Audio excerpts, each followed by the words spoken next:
বাংলাদেশে আজকে কি করছে জানেন? বাংলাদেশকে মনে হয় ব্রাজিলের বুতে ধরছে। কেন বলতেছে এই কথা জানেন? কারণ আজকে বাংলাদেশের খেলা চলতেছে ওয়ানডে ম্যাচ জিম্বাবুয়ের সাথে, যেখানে জিম্বাবুয়ে মাত্র করছে 141 রান, টার্গেট 142 রান।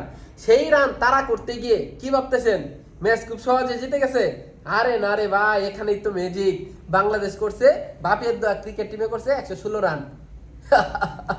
এই হলো অবস্থা। আমরা সবাই বিশ্বকাপ ফুটবল নিয়ে ব্যস্ত, আর তারা যা ইচ্ছা তাই করতেছে। কয়েকদিন আগে এই টিম জিম্বাবুয়ের সাথে টেস্ট ম্যাচ খেলছে, সেখানে কি হয়েছে জানেন? ভাবতেছেন জিতে গেছে? না, সেখানে ইংলিশ ব্যবধানে হারছে। ইংলিশ ব্যবধানে, ভাবতে পারছেন কি একটা অবস্থা? এই হলো অবস্থা বাংলাদেশের বাপের দোয়া ক্রিকেট টিমের।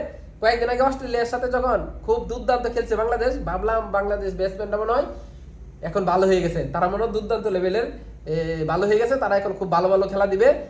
এই হলো অবস্থা। কিন্তু পরবর্তীতে দেখতে পাচ্ছি কি, এখন তারা মানে পাত্তাই পাচ্ছে না বলারদের সামনে। রান করবে দূরের কথা, টিকে থাকবে যে সেটাই পারতেছে না।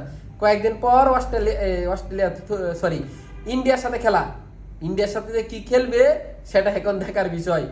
মানে আমরা সবাই বিশ্বকাপ নিয়ে ব্যস্ত, তারা মনে হয় রাত জেগে বিশ্বকাপ দেখে দেখে সকালে যখন খেলতে নামে তখন মনে হয় যে ওই ফুটবলই চোখে ভাসে। কারণ ফুটবল তো বড় বল, আর ক্রিকেট বল তো ছোট বল।